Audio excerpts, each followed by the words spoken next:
ثم عرج بي إلى السماء الخامسة। চতুর্থ আসমানে হযরত ইদ্রিস আলাইহিস সালামের সাথে সাক্ষাৎ শেষে আমি মুহাম্মাদুর রাসূলুল্লাহ সাল্লাল্লাহু আলাইহি ওয়াসাল্লামকে পঞ্চম আসমানে নিয়ে যাওয়া হলো। সেখানেও জিবরিল আলাইহিস সালাম আসমানের দরজা খোলার জন্য আবেদন করলেন। আবার আগের মতোই প্রশ্ন করা হলো, আপনার সাথে কে আছে? তো উত্তর দিলেন, আমার সাথে মুহাম্মদ সাল্লাল্লাহু আলাইহি ওয়াসাল্লাম। প্রশ্ন করা হলো, তাকে কি আপনার কাছে আপনার সাথে নিয়ে আসার জন্য আদেশ দেয়া হয়েছে কিনা? তো জিবরিল আলাইহিস সালাম উত্তর দিলেন, হ্যাঁ, আমাকে নিয়ে আসার জন্য বলা হয়েছে। এরপর আসমানের দরজা খুলে দেয়া হলো।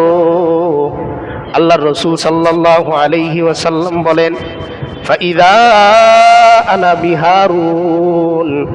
পঞ্চম আসমানে আমার সাক্ষাৎ হলো হযরত হারুন আলাইহিস সালামের সাথে। হযরত হারুন আলাইহিস সালাম কে ছিলেন? হযরত মূসা আলাইহিস সালামের সহোদর ভাই।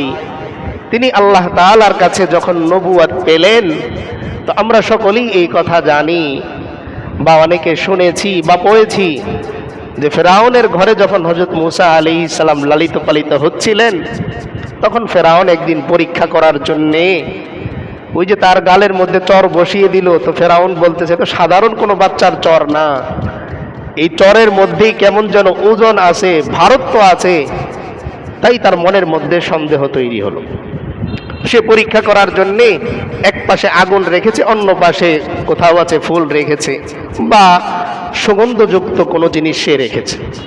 তো আল্লাহ তাআলার যেহেতু প্ল্যান হচ্ছে যে যেই ফেরাউন মূসার ভয়ে পুরো মিশরকে তছনছ করতেছে, নির্যাতন করতেছে, আমি আল্লাহ পৃথিবীবাসীকে আমার ক্ষমতা দেখানোর জন্য এই ফেরাউনের কোলের মধ্যেই আমার মূসা নবীকে আমি বড় করব।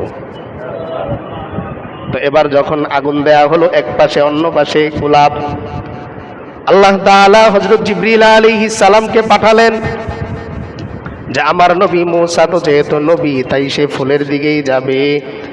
তো মূসা শিশু ফুলের দিকে যখন আগাচ্ছে, জিবরিল আলাইহিস সালাম ওনাকে ধরে আগুনের দিকে ঘুরিয়ে দিলেন। এবার সে আগুনের দিকে আগাচ্ছে, আগুন ধরে মুখের মধ্যে দেয়, তো জিহ্বাটা তার পুড়ে যায়। এবার ফেরাউন বলতেছে, এখন আমার বিশ্বাস হয়েছে এ যে সাধারণ বাচ্চা। সে কি সাধারণ বাচ্চা? কারণ ফেরাউন এতটুকু জানে যে সে যদি নবী হয় তাহলে সে ছোট্টবেলা থেকেই নবী। তার মানে সে আগুন ধরবে না, কোন দিকে যাবে? ফুলের দিকে যাবে। কিন্তু আল্লাহ তাআলার প্ল্যান যেহেতু তার বাড়িতেই বড় করবেন, এজন্য ইচ্ছা করে আগুন ধরিয়ে দিলেন। এখন আগুন যদি তার মুখ আবার না পোড়ায়, তাহলেও আবার সন্দেহ তৈরি হবে যে আগুন ধরে মুখের মধ্যে দিল, তো পড়লো না কেন? তার মানে এখানেও কিছু একটা সন্দেহ আছে।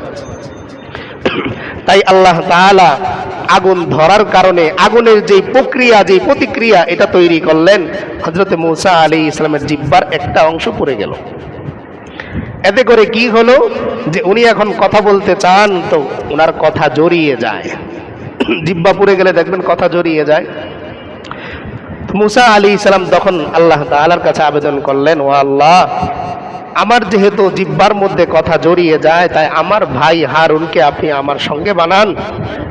সে আমাকে কি করবে? সহযোগিতা করবে। যেহেতু হযরত হারুন আলাইহিস সালাম তিনি খুব বাকপটু ছিলেন, খুব সুন্দর কথা বলতে পারতেন। তো এজন্য হযরত মূসা আলাইহিস সালাম তাকে সাহায্যকারী হিসেবে আল্লাহর কাছে চাইলেন। তখন আল্লাহ তাআলা তার এই কবুল করলেন। তো হারুন আলাইহিস সালামের সাথে আল্লাহ রাসূল সাল্লাল্লাহু আলাইহি ওয়াসাল্লামের সাক্ষাৎ হয়ে গেল। তো আল্লাহ রাসূল সাল্লাল্লাহু আলাইহি ওয়াসাল্লাম বলেন যে হযরত হারুন আলাইহিস সালাম তিনিও আমাকে অভিবাদন জানালেন এবং আমার জন্য তিনি কল্যাণের দোয়া করলেন।